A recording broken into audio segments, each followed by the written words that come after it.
কেইবাদিনো হ'ল ডিব্ৰুগড়ত বতৰ ইমান বেয়া।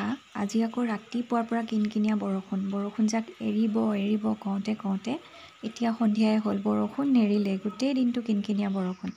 এইফালে আকৌ দেউতাকে কৰিছে কাম আৰু পুতেকে আমনি কৰি আছে, মানে লেপটপটো দেখিলেই সি ক'ব নোৱাৰা হয়, তাকো লাগে। যি টি টিপি টাপি দেউতাকক দিগদাৰ কৰিছে আৰু এইফালে নিদিয়াৰ কাৰণে সি আকৌ মুখ ফুলাই বহিছে। এইবাৰ বেটাৰ টাইম, সি এইফালে টিভি চোৱাত ব্যস্ত, ময়ো তাৰ লগতে বহি আছোঁ আৰু ডাৱৰীয়া বতৰ কিনো কৰিম, একো চাবও নোৱাৰোঁ তাৰ লগত লৈ। তাৰপিছত সি শুই গ'ল খাই বৈ, দেউতাকো শুই গ'ল দুইটা।